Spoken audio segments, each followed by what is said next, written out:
안녕하세요, 압구정 시골집입니다. 그 썸네일하고 영상 제목 보고 욕하려고 들어오셨죠? 뭐? 다리병신? 뭐? 절름발이? 사람들은 그렇게 생각할 수 있어요. 그 사람이 처해져 있지 않는 상황에서 어떠한 사람이 그런 단어를 꺼내면 굉장히 조금 민감하게 반응을 합니다. 그런데 저는요, 실제로 다리병신이었고 절름발이었어요. 올해 새해 인사부터 절 한번 해야 될 것 같은데 절 한번 드리고 시작하겠습니다. 네. 사람들은 그런 질문을 저한테 가장 많이 합니다. 1위가 유튜브 이름이 왜 압구정 시골집입니까?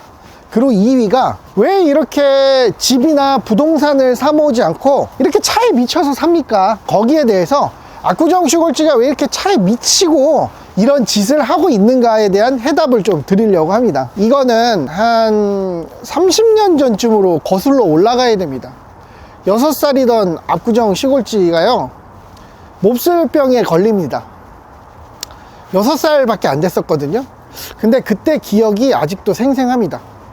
다리에 종양이 생기기 시작한 거예요. 한 개의 종양이 아니라 거의 뭐 10개, 20개의 종양이 발견이 됐고, 거기 큰 병원에서 검사를 하고 나니까 저는 6살밖에 되지 않았는데 큰 수술을 받아야만 했어요.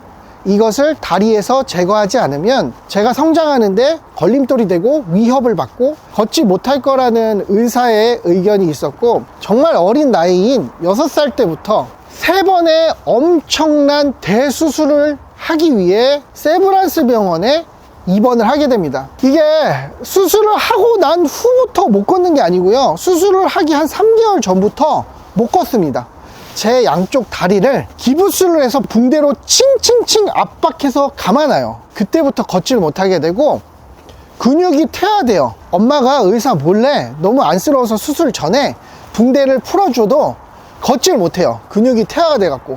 그래서 저는 6살 때부터 초등학교 1학년까지 걷지를 못했고요, 대학병원에 입원해서 큰 수술을 앞두고 있었고 그때부터 걷지를 못했어요.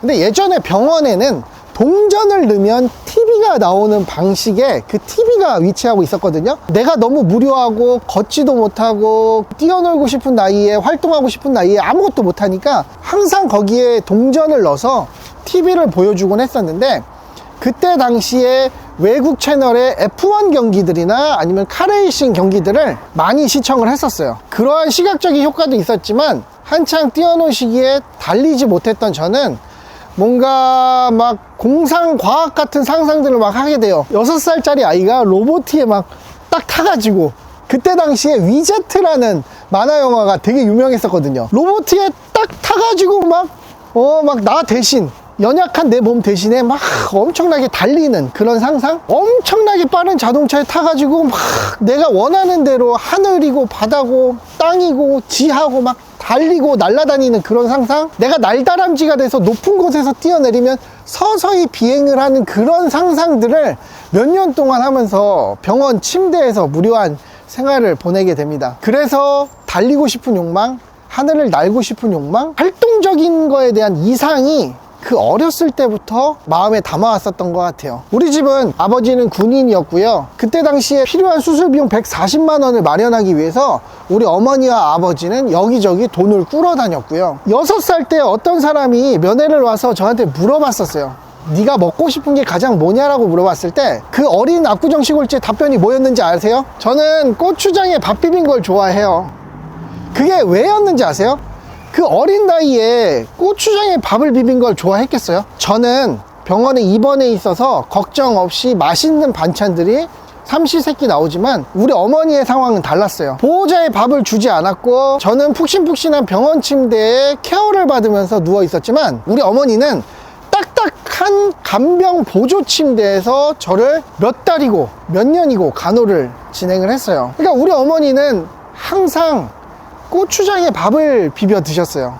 근데 어린 마음에 엄마 나 그거 엄청 좋아하는데 내가 그거 먹고 엄마 반찬 같이 이렇게 나눠 먹으면 안 될까? 혹은 엄마 고추장 밥에 내 반찬까지 다 비벼가지고 우리 같이 먹으면 안 될까? 이런 자연스러운 상황을 만들면서 엄마랑 고추장에 밥을 비벼서 먹고 반찬을 나눠 먹다 보니까 제가 좋아하는 걸 물었을 때 저는 뭐 고기 반찬을 좋아해요, 혹은 뭐 비싼 뭐 그런 디저트류를 좋아해요 이러면 어머니가 부담을 느낄까봐 그 6살 어린 나이에 손님들한테 저는 고추장에 밥 비빈 게 좋아요 라고 얘기했던 그 기억이 아직도 나고요. 그렇게 텀은 있었지만 3년의 시간 동안 6살부터 초등학교 2학년 때까지 총 3번의 수술을 받게 됩니다. 어린 나이에는 정말 견뎌내기 힘든, 한 번 수술을 받는데 한 18시간 정도를 수술실에서 시간을 보내야 됐고, 그래도 우리 어머니는 유치원과 초등학교를 한 번도 빠짐없이 저를 보내셨어요. 어떻게 보냈냐면요, 저는 유치원 때 사진을 가장 싫어합니다. 유치원 때 사진을 보면은 상처를 가리기 위해서 남자가 그때 당시에 스타킹을 신고 있어요. 흰색 스타킹을. 그래서 아이들한테 굉장히 놀림을 많이 받았고, 초등학교에 올라가서는 어머니가 저를 업고 등교를 시키고 업고 하교를 시켜줬습니다. 고등학교 때까지 항상 앞자리에 앉는 굉장히 왜소한 아이였어요. 우리가 예전에 반이 새로 배정되면 키 순서에 따라서 자리를 배치하는데 저는 항상 앞자리였어요. 굉장히 다른 친구들보다 작았고 왜소했고, 오랜 수술과 병마의 싸움으로 인해서 사회성도 기르지 못했어요. 그러다 보니까 아이들이 제 다리에 상처를 보고 저를 다리병신이라고 놀리기도 했고 절름발이라고 놀리기도 했어요. 제 초등학교 때 정말 간절한, 자기 전에 맨날 울면서 기도드렸던 그 기도 제목이 있는데, 운동회 때 달리기 대회에서 1, 2, 3등을 하면 여기다 도장을 찍어줘요. 그래서 그 도장을 한번 찍어보는 게 제 소원이었어요.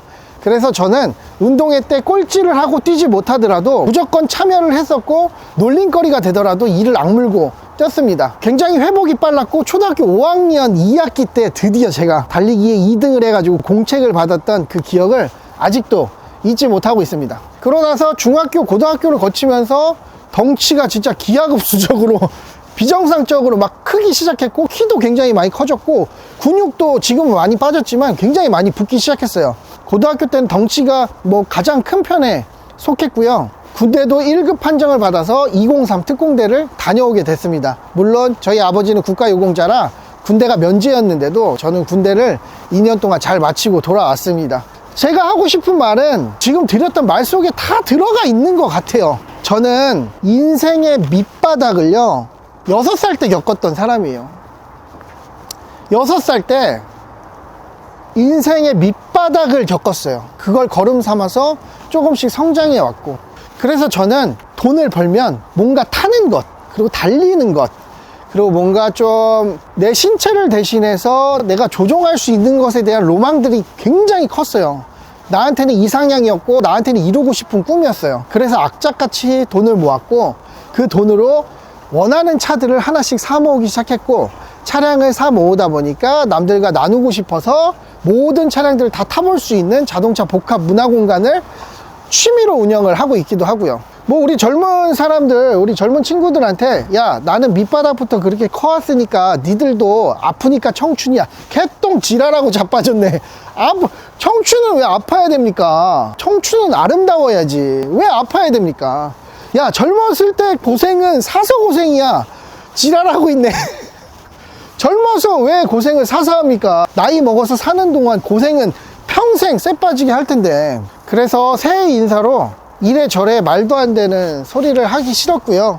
제가 살아오면서 느꼈던, 그리고 여러분들이 궁금해하던 내용들을 쭉 풀어봤어요. 압구정시골지가 슈퍼카를 자랑하고 돈 있는 걸 과시하고 싶었으면요, 맨날 슈퍼카 타고 붕붕거리고 다니고 여성분들 번호나 따고 신라호텔에 가서 스테이크나 썰고 망고빙수나 먹고 그런 컨텐츠를 했을 거예요. 그런데 한껏 낮춰가지고 슈퍼카를 타지만 이런 빈구도 존재하네? 라는 그런 의미로 자동차를 컨텐츠 도구로 한 재미난 영상들을 찍고 있으니까요, 그런 색안경은 좀 걷어주셨으면 좋겠고, 뭐 2023년이라고 별거 있습니까? 뭐 전쟁이 나겠습니까? 뭐 지구가 멸망하겠습니까? 그냥 우리 청춘들은 살아오듯이 그냥 살아가자고요. 그런데 지금 현재 살아가는 것도 힘든데 우리 꼰대분들, 십선비분들 옆에서 자꾸 우리 청춘들한테 뭐 해라 저거 해라, 아프니까 청춘이다, 젊어서 고생은 사서 고생이다, 너나 하세요. 그런 쓸데없는 잔소리 하지 마시고, 명절 때 가족들끼리 다 같이 모이면요, 쓸데없는 짓 하지 마시고요, 용돈이나 두둑히 주세요.